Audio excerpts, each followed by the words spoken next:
Alden Richards at Maine Mendoza handa nang gumawa ng blockbuster movie katulad ng Squid Game.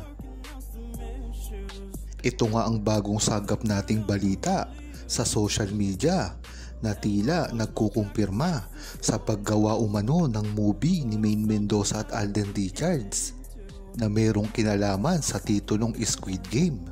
Kung matatandaan nyo ay ganitong formula ang gustong gawin ni Alden Richards, ang mga kakaibang movie na siya ang merong desisyon. Dahil alam naman natin na ang paggawa ni Alden Richards ng mga love story katulad ng nahuling pelikula niya ay hindi naman niya talaga kagustuhan at hindi siya ang direktor dito. Ang gusto niyang gawin ay ang mga pelikula na katulad ng mga Psycho at mga Squid Game.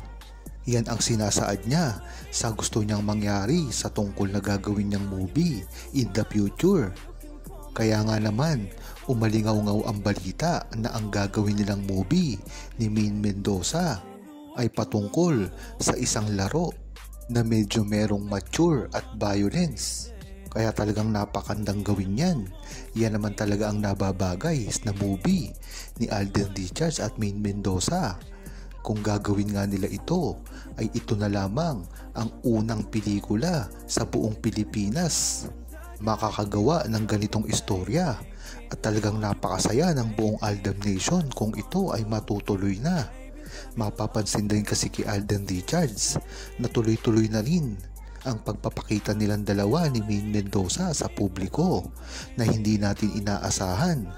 Wala nga tayong kaalam-alam na magkikita sila sa mismo pang birthday. Ito ay makikita sa publiko.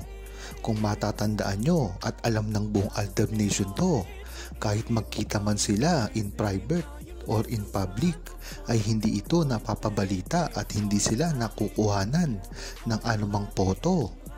Ngunit hanggang ngayon, ito na ang simula ng pagpapakita nila ngayon sa publiko na talagang inaasahan naman ng buong Aldab Nation na mangyayari talaga. At talagang itinatapat lang nila sa magandang pagkakataon at panahon.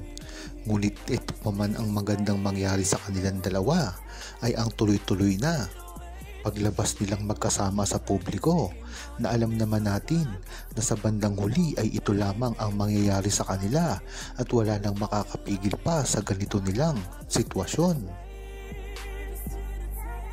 Ayon kay Ongki Rabotera, maganda nga ngayon ang ginagawa ni Maine Mendoza at Alden Richards.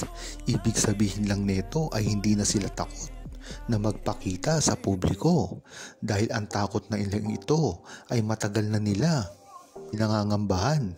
Hindi lang kasi ito ang unang pagkakataon na talagang umurong sila pagdating sa kanilang pagsasama at makita sa publiko. Kung matatandaan nyo ay sa simula pa lamang ng Aldab ay talagang iwas na rin sila na makita sa publiko. Kung matatandaan nyo at kayo ay tunay na Aldab Nation, ang pagdidate nila nang makita sila sa isang restaurant, hindi nila ito pinaalam. Ngunit napakaraming larawan ang lumabas na magkasama sila ng pribado. At ang mga bali-balita rin na mga OFW na tila nakikita silang magkasama. Ngunit ang balita nung araw na yun ay hindi naman sila magkasama. Yan talaga ang dahilan kung bakit naniniwala ang buong Aldab Nation na kahit nagkikita man sila ng pribado ay talagang hindi nila ito pinagsasabi. Maganda ring taktika yan nang sa gayon ay maiwasan nila ang pangbaba sa kanila sa simula pa lamang.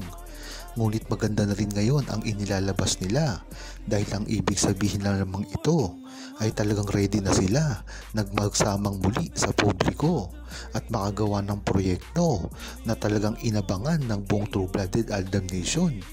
Hindi lang naman kasi ito ang sumusuporta sa kanila ngayon, ngunit isang buong mundo na ang sumusuporta kay Alden Richards dahil sa ginawa niyang pelikula. Ngunit ito ay madadagdagan pa kung sakaling magagawa niya na ang pelikula niya kasama si Maine Mendoza, dahil ito lang naman talaga ang inaabangan at inaasahan ng publiko sa kanilang dalawa ay ang makagawa ng pelikula. na magkasama sila dahil sa simula pa lamang ay talagang kagustuhan na nila na makitang muli si Maine Mendoza at Alden Richards. Kung matatandaan nyo, hindi lang naman talaga paggawa ng pelikula o anumang proyekto ang gusto nilang gawin ni Maine Mendoza at Alden Richards, kung hindi ang nostalgia rin. Biruin mo, ang 10 years na ito ay napakarami ng memories sa mga seniors, sa mga dating fans ni Maine Mendoza at Alden Richards na tumiwalag na. Ang ibang Aldab Nation na talagang nag-matured na at hindi na pinapansin ng Aldab dahil ito ay nagkaasawa na or at iba pang mga pangyayari sa buhay nila. Mantakin mo, lahat ng ito ay magsasama-samang muli para lamang suportahan si Maine Mendoza at Alden Richards.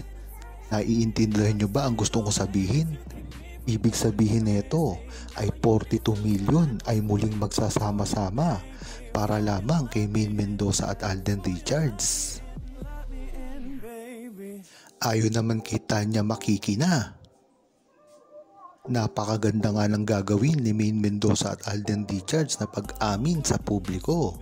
Yan talaga ang dapat nilang gawin since nakita na sila. Talagang yan naman talagang dapat nilang unahin nang sa gayon ay magtuloy-tuloy na ito.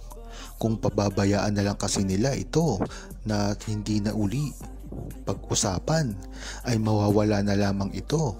Kaya maganda tuloy-tuloy na lamang nilang itong gawin. Nang sa gayon ay tuloy-tuloy din ang pagsikat nila. Hindi naman kasi dapat nilang ginagawa ang mga pagtatago pa sa publiko ngayon. Ang labanan na kasi ngayon ay pakitahan ng mga talento, ang mga kayang gawin sa publiko. Yan talaga ang nais ni Alden Richards sa simula pa lamang. Ang problema lamang ay na kay Maine Mendoza na alam naman natin ay hindi tanay sa spotlight. Kung matatandaan nyo, nabanggit ni Maine Mendoza sa kanyang birthday na ang ugali niya noon ay talagang ugali niya pa rin ngayon.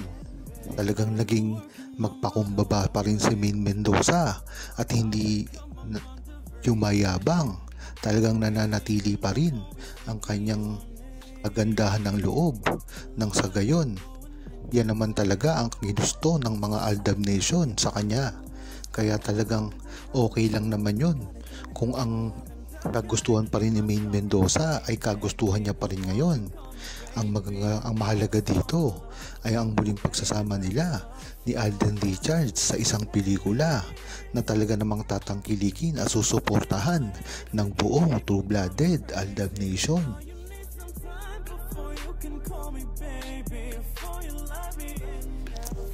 Huwag kalimutang mag-subscribe, comment at i-like ang video na ito. Thanks for watching!